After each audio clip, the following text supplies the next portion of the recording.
धाराशिव मधला उमेदवाराचा तिढा आता सुटलाय।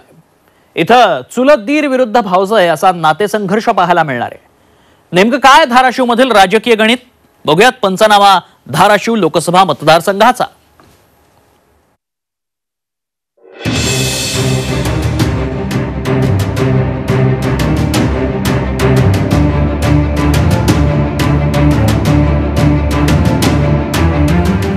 धाराशिव नामांतराआधीचं उस्मानाबाद, एकेकाळची निजामाची राजधानी, महाराष्ट्राची कुलस्वामिनी आई तुळजाभवानीचं पावन मंदिर असलेला हा जिल्हा।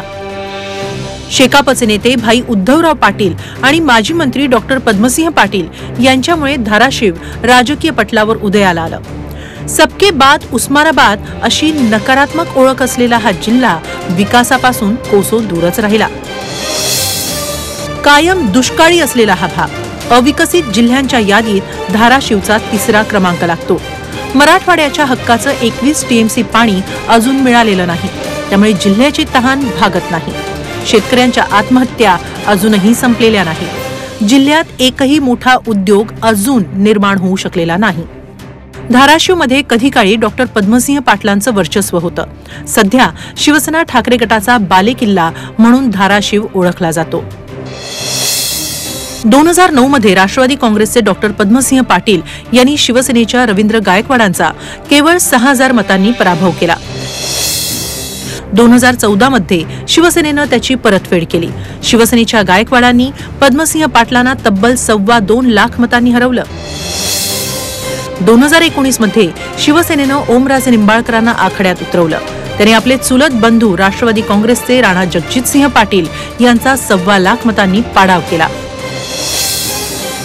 विधानसभेचा विचार केला तर शिवसेनेचे 3, भाजपचे 2 आणि 1 अपक्ष आमदार इथून निवडून आले। धाराशिवमधील डॉक्टर पद्मसिंह पाटील आणि पवनराजे निंबाळकर यांच्यातला राजकीय वैमनस्याचा रक्तरंजित इतिहास उभ्या महाराष्ट्राला माहीत आहे।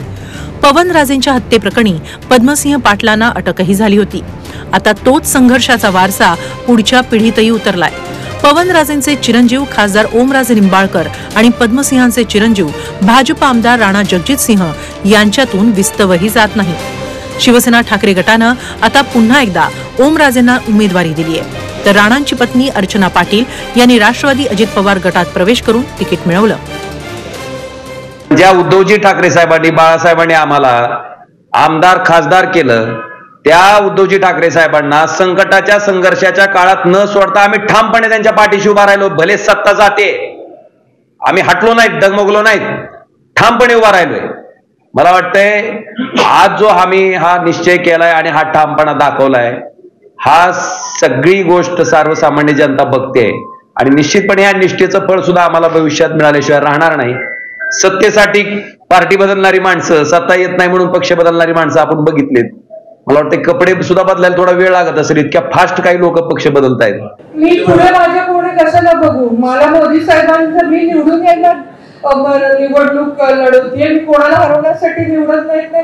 त्यामुळे मला काय करायचं आहे, माझे लाभार्थी आहेत मोदी साहेबांचे, घरकुल आहे, जलजीवन आहे, मला दुसरे कोणी कशाला बघू। मी निवडून येते, माझं काम आहे आणि मी काय करणार आहे, मी काय विकास करणार आहे पुढच्या 5 वर्षामध्ये धाराशिवचा, आणि मोदी साहेबांच्या माध्यमातून 101% मोदी साहेब निवडून येतात।